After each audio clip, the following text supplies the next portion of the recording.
Strasner, and I'm going to be presenting part of this week's reading, which is The Exceptional Woman, Elizabeth Vigée Lebrun, and the Cultural Politics of Art by Mary Sheriff. And I'm sure as everyone knows, Elizabeth Vigée Lebrun's claim to fame was that she was the portrait painter to Queen Marie Antoinette. I think in 6 years she painted more than 30 portraits of the Queen and her close relatives. So she painted a lot of portraits of Marie Antoinette. And I think it's kind of interesting to just investigate a little bit how she got this role as the painter to the Queen. So even in her teens, Vigée Lebrun had a lot of success as a portrait painter. She painted for the Duchess of Orleans, which is a member of the royal family, who put her in touch with Marie Therese, who was the Queen's mother. And this mother couldn't find any images that captured the beauty and all the wonderful things about her daughter, and so she looked for a suitable portrait for 10 years. She wanted something that not only showed her daughter as a queen, but also showed her as her daughter, the young woman that she was. So finally, Vigée Lebrun painted this portrait of Marie Antoinette in 1778 that appeased both the Queen and her mother. And so, as you can tell, she's in very billowy fabric. You've got the Roman column in the background, exotic feathers in her hair. It looks very regal, very royal, very wealthy, and that's the kind of images that royals wanted to put out there.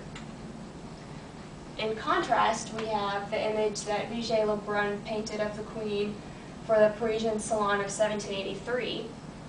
And if you don't know, the Salon usually takes the more traditional route when it comes to painting. They never really do anything out of the box. So this caused a huge shock, mainly because of the outfits.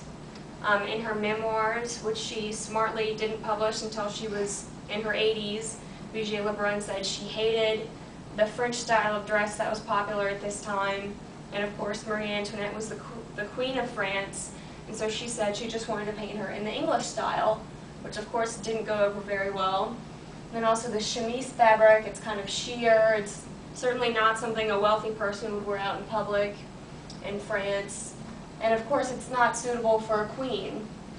However, the Queen liked it. You know, she was still probably early 20s, late teens at this point, and she had 3 copies made. But this definitely tampered Vigée Lebrun's kind of her status as an artist, because she put something so crazy out there, especially in the Salon. Kind of damaged her reputation. So this is an interesting duo just to show the contrast of, this is the portrait of Henry VIII compared to this portrait of Marie Antoinette. Clearly, this is not the royal iconography that they usually use. You know, as we saw in the previous portrait of Marie Antoinette, there's supposed to be a lot of luxurious fabrics, rich tapestries, the Roman column in the background as always.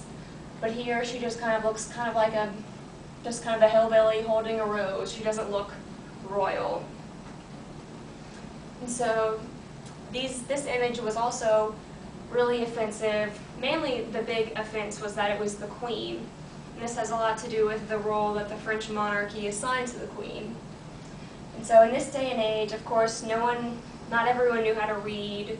Very few people had access to books. So art was a very powerful instrument of the state. And the Queen was expected to be separate from the body of the king and state power. So it was always viewed like the royal palaces belonged to the king, not to the king and his wife. And in the article, Mary Sheriff quotes that the king had no companion in his royalty. It was kind of like he was royal, and his wife was kind of like an accessory. And another interesting fact is that Salic law excluded queens and their offspring from inheriting the throne. So they were really just kind of there to produce male heirs. But she still, of course, had to keep up the kind of portraiture style. And so she also makes a quote about Marin's theory about absolute power.